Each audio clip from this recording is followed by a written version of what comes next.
Why didn't you tell me this sooner? The question lands in the middle of the kitchen, during a conversation that has already lasted too long. For a second, the person across from you looks like they might answer. They take a breath. Their eyes shift toward the counter. Maybe they start with, "What happened was..." Then something changes. "Forget it," they say. "It doesn't matter. I'll handle it." And just like that, the conversation is over. To the other person, this reaction can feel infuriating. It looks cold, stubborn, maybe even manipulative. Why bring up a problem if you refuse to explain it? Why shut down when someone is finally asking what happened? But inside that silence, something else may be happening. In a matter of seconds, this person may have imagined the entire conversation ahead, explaining the background, defending why it bothered them, correcting misunderstandings, being interrupted, hearing that they took it the wrong way, watching a legitimate need turn into a debate about whether they should have that need at all. So they make a calculation. Not always consciously, not always accurately, but quickly. They decide that carrying the discomfort alone will cost less than trying to make another person understand it. For many Americans born between 1965 and 1980, often grouped under the label Generation X, this response can feel strangely familiar. Not because everyone from that generation is emotionally reserved, and not because a birth year determines your personality. Families, cultures, relationships, and individual experiences matter far more than a generational label. Still, many people from this age group grew up absorbing a similar message. Handle it. Figure it out. Don't make a big deal out of it. You're fine. And when those messages are repeated often enough, silence can stop feeling like avoidance. It can start feeling like competence. The person who says, "I'll take care of it," may not be hiding a lack of emotion. They may be protecting themselves from the exhausting process of convincing someone that their emotions are legitimate. That distinction changes the entire question. Instead of asking, "Why won't this person talk?" it may be more useful to ask, "What do they believe will happen if they try?" Because many people do not begin a conversation intending to shut down. They shut down after noticing a familiar signal. A change in someone's tone, an impatient expression, a quick interruption, a response that sounds less like curiosity and more like cross-examination. Imagine someone trying to explain why they were hurt by a joke at a family dinner. They begin carefully. It wasn't just the joke, it was the way everyone... Then someone cuts in. "Oh, come on, we were kidding." At that moment, the person faces a choice. They can keep explaining, which now means proving that the joke was painful enough to deserve a reaction. Or they can end the conversation. Never mind.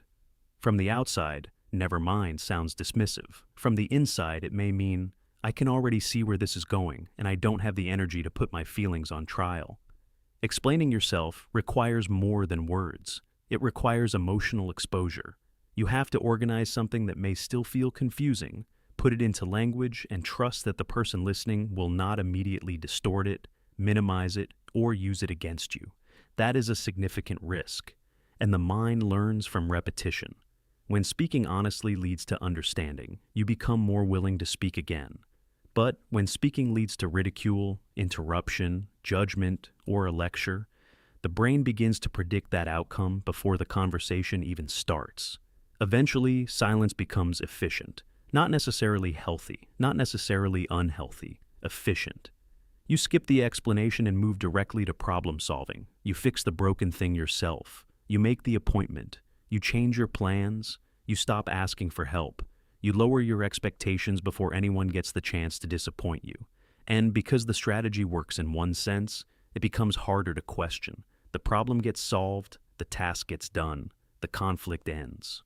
But something else remains unfinished. Many people who grew up in the 1970s and 1980s were given real independence at an early age. Some spent long stretches without close adult supervision. They came home, made food, managed younger siblings, handled school responsibilities, and learned not to involve adults unless the situation was serious. For some, this built genuine confidence. Psychologists sometimes use the term self-efficacy to describe the belief that you can handle challenges and influence what happens through your own actions. You try something, solve it, and learn, "I can deal with this." That belief is valuable. It can create resourcefulness, resilience, and calm under pressure. It can help someone remain steady in situations where others feel overwhelmed. It can produce adults who do not collapse when instructions are unclear or when support is unavailable. But a strength can quietly become a rule. I can handle this becomes I should handle this. Then I should handle this becomes if I need help, I have failed. And eventually, if I need someone to understand me, I am giving them too much power. That is where independence and emotional protection begin to overlap. A child who repeatedly hears, "You can figure it out," may grow into an adult who trusts their own abilities. But a child who hears, "Stop bothering me with this," may also learn to figure things out alone. The behavior can look identical. The emotional meaning is completely different. One person handles things independently because they feel capable. Another does it because asking for support once felt humiliating, useless, or unsafe. One person says, "I don't need everyone's approval," from a place of inner stability. Another says the same words because needing approval, comfort, or understanding feels dangerous. This is why silence cannot be interpreted from the outside alone. Two people can both say, "I'm fine." One truly is fine. The other has learned that "I'm fine" ends the conversation faster than telling the truth. For some people, the deeper lesson was not simply that emotions should remain private. It was that expressing an emotion would lead to an investigation into whether that emotion was allowed. You say you are upset. Someone asks why. You explain. Then they explain why you should not be upset. Now the conversation is no longer about what happened. It is about whether your response meets someone else's standard of reasonableness. You're overreacting. That's not what they meant. You take everything personally. Other people have it much worse. Why are you still thinking about that? After enough experiences like these, a person may stop presenting their feelings for public review. They do not necessarily stop feeling. They stop submitting the feeling as evidence. Instead, they withdraw, work longer hours, clean the garage, fix something, change the subject, become useful, stay busy until the emotion becomes quiet enough to ignore. This can create a confusing dynamic in relationships.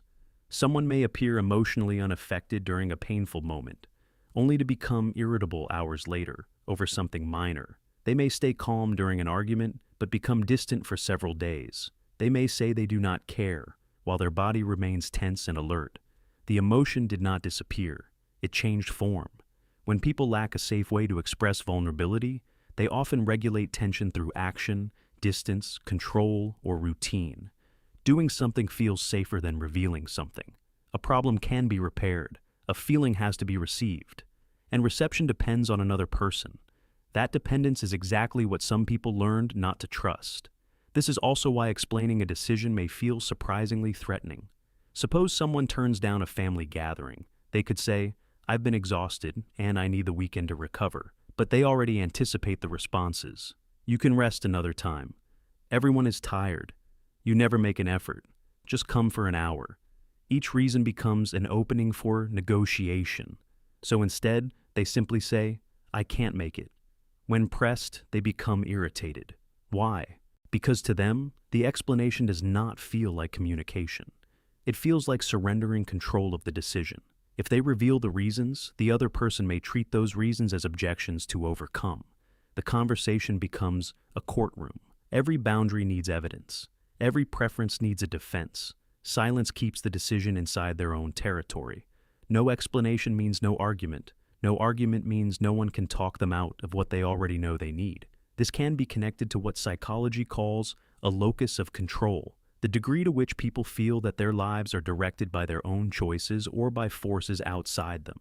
Someone who strongly values internal control may resist situations where personal decisions become subject to group approval. Again, this is not automatically unhealthy.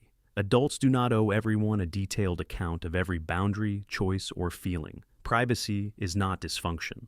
Emotional maturity does not mean explaining yourself endlessly to people who repeatedly misunderstand you. Sometimes silence is wisdom. Sometimes no is a complete answer. Sometimes walking away is the healthiest available response.